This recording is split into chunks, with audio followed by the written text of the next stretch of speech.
Yo, what it look like, y'all? Sunny Chi Ba, G Suede, Camp Flow, you are now rocking with the best. You know what I'm saying? BX Fresh, DJ Soulchild. That's how we do it.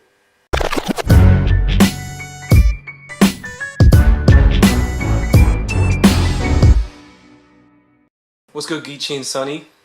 Great to have you back in Switzerland and finally meet you in person. Thanks. This is like the 7th or 8th time you've been out here, right? Yeah. So how's this European tour been going so far? It's been going good. It's been going real good.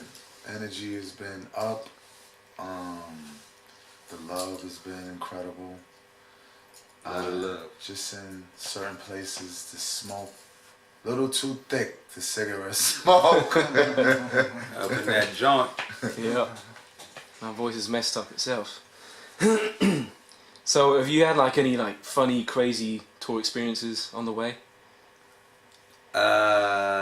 Yes and nay. You know what I'm saying? It's been a beautiful experience along the way. You know what I'm saying? So everything been crazy. The only thing I thought about that was mean was this antique gun. You know what I'm saying? And you know, I don't have it right now to show anybody, but you know, yeah, that was it. Antique gun. Yeah, Where was that? Area 42. Area 42. Yeah. Romania. Oh, Romania. Wow. Okay. So like any sort of weird like groupie stories and everything, and like I mean not even this tour, like even like previous tours. Oh, Once Upon a Time. I mean, you know what I mean? Or groupies, eh? That shit is a pastime affair almost, basically. You know what I mean? Do you miss it? Not really. Okay, well let's take it back to your mega classic Lucini from back in '96. I remember when I first heard it on a mixtape back then by DJ Know-How, this guy from Holland, and it absolutely blew me away. When you first heard that beat with the Epic Dynasty sample, I'm sure you thought it was crazy too back then. But did you ever imagine it to be the anthem that it is today? Not exact,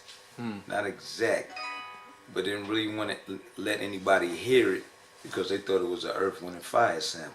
Really? Yeah.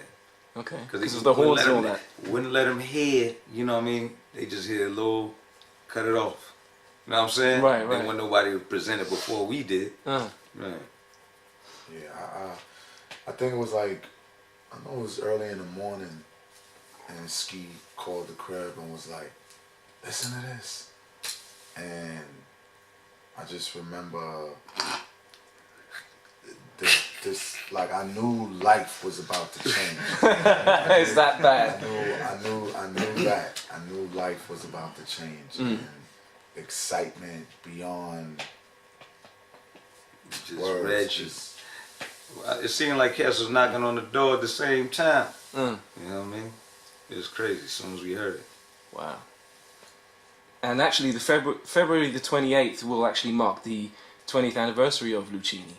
Are you actually going to release some or do anything special to celebrate that? There's ideas, right? Like 3 ideas. I'd like to do Black Connection. Yeah. Should I say it? Yeah, go on. Animated version dope. of all 3 Black Connections. Nice. Also got the demo that has not been released. Okay. Before Uptown. Okay. And then there's something else. I ain't gonna, yeah. So you're actually planning on releasing a demo? Does that have like new verses on it, or old verses, shall I say? Yeah, this the A&R, shout out to Will Fulton that signed us to Profile. He popped up on us recently at an album release party and, you know, was like,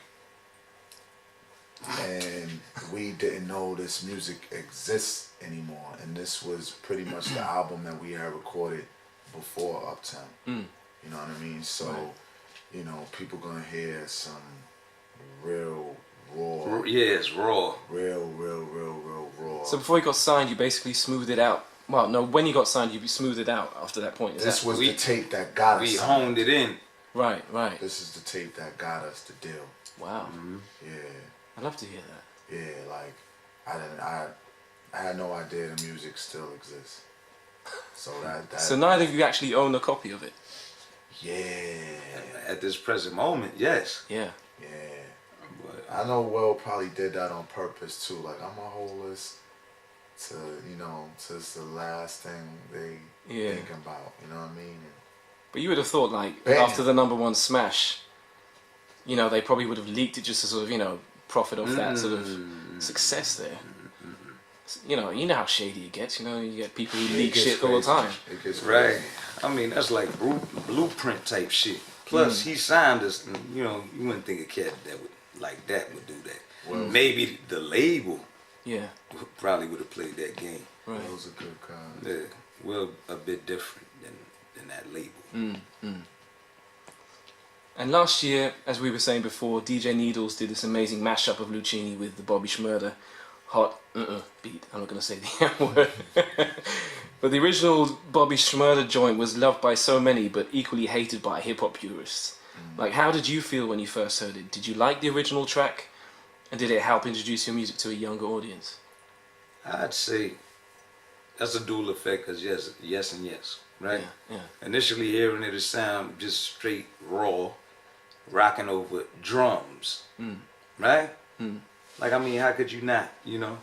So hearing that coming out of NY, you be like, oh wow, I didn't even know NY still had that type of, Right. that type of feel. Yeah. You know, so that feeling, I'm not mad at that. I can't be mad at it. And he grooved it. Yeah. In the vid, you see what I'm saying? Absolutely. I know you're talking about a lot of gunplay that's real in the streets. That's right. But they was grooving. So yeah, we was on our way to Japan when that dropped, and within the tour we had a DJ hosting set where Chiba DJ'd and I hosted, and he dropped that on his set. Right. He was definitely a fan. So for Needles to flip that, shout out to Needles. He be on the 1s and 2s when we shoot through St. Louis. He be holding us down. Shout out to Needles. Yeah, definitely it's a bridge. You know what I'm saying, from one generation to the other. But it really made me feel like, you know, in that era, cats used to do mixes like that all the time. Yeah. Like, cats used to take this beat and mash it with Blend this it, all the time. You know what I mean? So I guess it just hadn't been done in a while. I don't know, or maybe it was just that it was two different artists, two different sounds or whatever coming in. I don't know what it was, but it definitely worked. Yeah. Like, it went viral very very heavy. Very, very heavy, yeah. Very heavy, so... Because, I mean, DJs blend all the time. Like, I do it myself. I do Right. remixes and blends and stuff. And I know a lot of my New York DJ friends out there, they still blend as well. But I think that particular blend had a certain magic about it. It was just, like, the perfect match. It was, like, not supposed to work, but it did. Yeah. I think that's what surprised everyone, you know? Yeah, it definitely worked. And it helps to bring the track back into the clubs, you know what I mean? So, correct. yeah. I appreciate the love, for sure. Yeah, man, that was dope. And it's kind of crazy, like, how many artists you influenced by using that sample. Like Angie Stone, Brooke Valentine, Wiz Khalifa, even Rick Ross used it, and most recently Tidra Moses, which was a really dope version, in my opinion. Do you sometimes think that you don't get the credit and recognition you deserve for that? I think that's the credit and the record, you know, Right. that's part of it right there. The appreciation from the peers Right. speaks volumes. Fab and Red Cafe. And we could go into the locks too. So But Right, I think it's a beautiful thing, you know, artists of that caliber, everybody that you just mentioned, you know, flipping it. I think that is a part of the love and the recognition right there, for sure. Because I think you guys were the first to do it, right? yes. So the fact that we ushered our version Yeah. after, you know what I mean? Yeah, they didn't like Main- sample the original, they just actually took your version and produced over that. Right, Yeah. right. We gotta give a shout out to Dynasty, because they ultimately changed our lives, Absolutely, yeah. clearing that sample. But they actually saying the adventures in the land of music. I mean, that's all the words in it is bananas. Right, right. You know. So they actually heard of that version. Did they ever like sort of run up to you and say, "Listen, you guys cleared the sample. We want a percentage of what you're taking in"? Actually, was supposed to speak to one of the dudes in the group. You know what I'm saying? That would be nice for the 20th anniversary. Right. To interview. Absolutely. Yeah. That'd be dope to have them like do a chorus as well. You know, just sort of blend the two together. That'd be really dope. But you know, that's my idea. Just take it and run with it. You can have it. That's pretty much what's going on right now, like in terms of gearing up for the 20, just taking a lot of, you know, ideas and making a collage at some point, you know. So that's dope. Looking forward to that. Well, you've got less than a month to do it, so I'm expecting big things. Your debut album, Uptown Saturday Night, spawned so many hits and classics. Did you ever feel that pressure to make every album as good, or if not better than that one? I never felt like that, because I feel like that's virtually impossible. Like, everybody's first album is the classic, and you know, I mean, you can't top that. You know I think Lauryn Hill had kind of said it best though. She said all of those experiences before you make your first album gives you a lot to pull from. It does. See what I'm saying? Yeah. And then after that, then it gets a little different. There's different feels and experiences that switch up. That's right. Yeah. I guess because you go from the imagining, you know, what the journey is gonna be to actually living it. Right. And then now your perspective changes when you know, make music after success, so to speak. And it's like a lot of artists don't like doing the same thing twice anyway. It's like Jay-Z said, like, if you love my old shit, go and buy those albums. But you know, I mean, when you do have a classic, I do feel there's a certain pressure that you have to live up to as well, you know. I don't look at it as pressure. I look at it as, you know, just kind of like, you know, I don't know, people know that that's a stamp of quality forever. That's how I look at it. Like, you have a stamp of quality forever because of that first classic. Yeah. People can always expect quality from this point. Right. That's how I look at it. I don't really look at it like, that's a good point of view. Now, I remember the story about when Jay-Z stole the beat to Feelin' It, which I think was supposed to be on your own album, if I'm correct, right? Right. And I've always felt like he stole your style and swagger on Reasonable Doubt as well. I mean, I don't want to, like, rattle anyone's cage, but do you think that's a fair statement? I mean, whatever the listeners feel is fair, they got the right to feel how they feel. That's a very politically correct answer. I like that. Not the reason why I say that, because whoever feels that way, I guess their ears don't lie to them. One thing I will say is that the misconception is that he stole the beat. When in actuality, me, Ski, and Mecca wrote and recorded the record. We were recording Uptown Saturday Night also around that time. And it was just me, Chi, and me, Ski, and Mecca. Oh, your man ain't help with He it? wasn't there. Why? But I'm sure he spoke to you first before he gave the beat away, right? Well, yeah, that's what I'm saying. Yeah. It was R&B, and we didn't have R&B on the album. We didn't want R&B singing on the record. So when Ski told me that Jay was interested, I was like, sure, why not? Like, you know, we didn't plan on using it anyway. Oh, okay. Yeah, so it was more or less like that. But somehow it done came out where it's like he stole, or took it or anything like that, and it didn't play out like that at all. I'm sure it makes the better story, that version, that's why. Yeah, maybe. So, but thanks. I'm glad we cleared that one up. In 2001, you released an EP called Short Eyes, which was only released in Japan and is still quite hard to get hold of today. Why was it only released out there? What was I don't even got the we DNA did on that some. one. We did.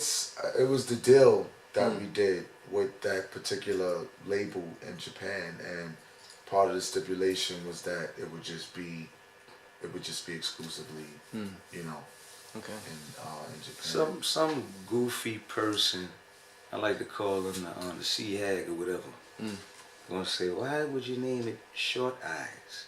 You know the meaning of it? I have no idea what it means. But the fact being, do you understand that we deal with cinematics? You know what I'm saying? I see. So it comes from Curtis May. Right. You know what I'm saying? Right, that feel. I know it's a Bronx jail and all that. You know what I'm saying? See, they don't know. Y'all mean? Yeah. Do your research before you start running your mouth. Yeah. Yeah, pardon. It's all good. Back in 2008, you briefly changed your name to The Low. What was the reason and idea behind that name change?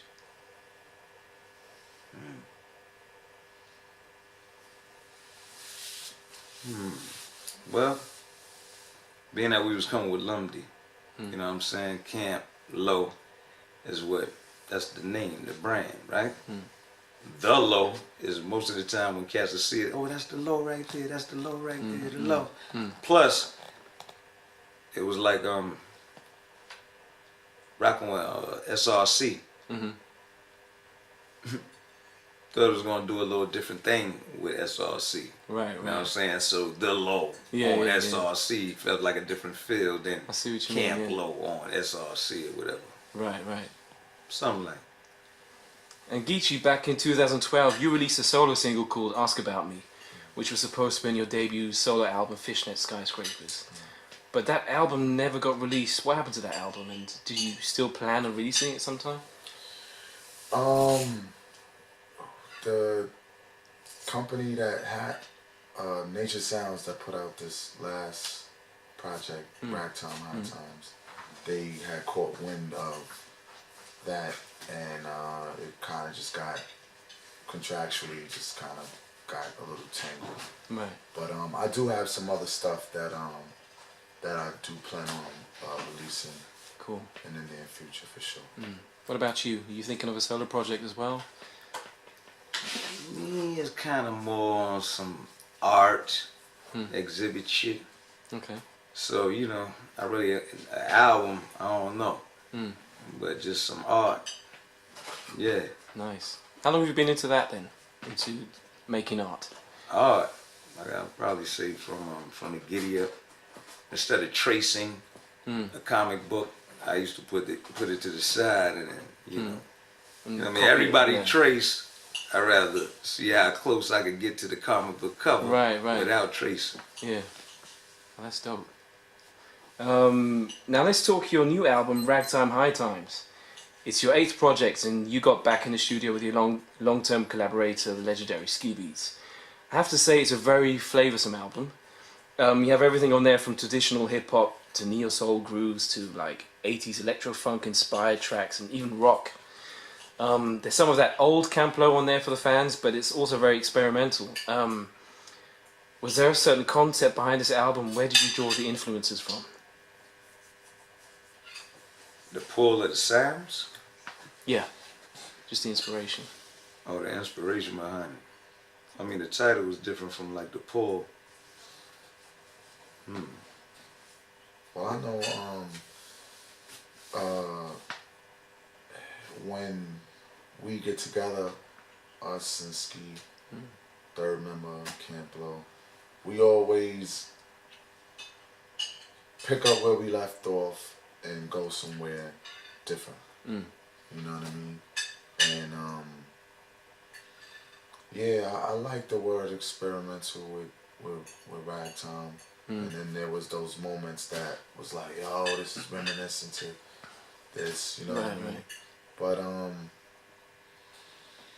I don't think we ever try to like lock in a certain destination. I think we just kind of get in there and just let the energy kind of, you know, take its course. Right. And you've worked like with people such as Will Smith, De La Soul, Styles P, Pete Rock, DJ Honda, Orange Juice Jones even, and a bunch of others. But compared to most rappers nowadays, your records have never been like super feature heavy. And you haven't really featured on many other projects either. Has this always been a conscious decision of yours? Well, the last 80 Blocks Part 2 we put out, we featured Mac Miller, Uncle Murder, M.O.P., as well as Ab Soul. So that was a nice fusion of features. That's a whole different feel. You know what I'm saying? With Pete Rock, 80 Blocks. You know what I'm saying? Yeah. Oh, Talib Kweli shouts. And then there's Camp Low. So we like to really, for the most part, box in the ring, how we like to do it. But we came in rocking with Grammy Award winners though. So, shout out to De La Planets. That's right, yeah. Is there anyone you'd like to sort of collaborate with still at this point that's never really happened, but you're trying to make it happen still after all these years? Jamiroquai. That's dope. I can see why though. Yeah, I love Jamiroquai. Yeah, he's groovy, man. Yeah, totally groovy. Yeah. I'd love to see that happen, man. Have you ever tried to contact him in the past? We bumped into each other actually in front of a hotel. I was waiting for my friend to come out, and he was staying in that hotel, and we just casually started talking. I didn't know it was him. He didn't know it was me. And tell me what Bungalow A is, and I was like, yeah, it's down here. And I'm like, Jay, Jamiroquai. It's like, oh shit, I told him I was a big fan, but yeah, contacts. Yeah. Hope it happens one one day. day. How the universe works, so. Yeah, I'd love to see that happen though. And over the years, a lot of rap groups from the late 80s and 90s have disbanded and got back together again, and split up again. There have been countless internal beefs over money and egos, yet Camp Low have always seemed to stay intact. Have there ever been times where either one or both of you even have said, fuck this, I'm done? Well, usually, but we above that stage. But usually we probably go, spar a little bit. You know what I'm saying? Yeah. Get it out of our system, and then get back to day one. Right. But yeah, that's pretty much. It's bigger than us. Yeah. That's the numero uno fact. Absolutely. Yeah, man. And you've been quite vocal about teaching kids to respect the history and culture of hip hop, which I completely agree with, by the way. Yet it always seems to fall on deaf ears, I think. They don't really care about it as much as we do. The older generation grew up with, the 90s golden era. What do you think we could do to change this in future? Let them know that we already experienced what y'all experiencing. You know what I'm saying? Without preaching. So it's more like we side by side with you. If we tell you don't walk into that hole, right? We'll walk before you. You know what I'm saying? Seal a hole so you don't fall in it. Right. But at least let them know that we do that. So they don't, you know what I mean? So they think they're going through it by themselves. You're not. I think Knife Wonder is doing a really good job too. Yeah. With the Harvard fellow and just a bunch of different colleges that he holds classes, and you know what I mean, talking about the history of it all. So the fact that we have that type of leadership out there, I think we're gonna be all right, because I see that increasing more too. I saw Derek X, Sadat X from Brand Nubian, I see him teaching a class and stuff like that too. So I think we'll see that pick up more and more, Cool. For sure. Have you ever mentored young kids before, or young artists? Have you ever sort of taken them in the studio and sort of guided them a little bit, or just given them life lessons about the industry? And definitely. And we work with, artists as well too, up and coming, that understand I like to give a shout out to Pittsburgh Slim, right? So that's all I got to say. Okay. Okay. So what's up next for Camp Low? A new album in the works already, or? Definitely continue to tour and mash the road up. yeah, there's been some talks about working on some new stuff. And yeah, dabbling in the fashion stuff. Again, working on some personal stuff. And yeah, you know, we always gonna be in the lab making new stuff. That's good to hear. And any last words for your Swiss fan base out there? I love your cheese. I appreciate y'all supporting us from day one. Definitely love y'all for that. And chocolate. Love your chocolate too. Biggest weakness. And just all around good, authentic energy. And thanks for having us. You know, appreciate y'all for sure. Yeah, I like to tell them just enjoy being crazy. Because I do. Yeah. So just enjoy. It makes life much easier, doesn't it? Exactly. Yeah. Just no boxes, baby. No boxes. Right. Take care of yourself with the smoking and all that. Yeah.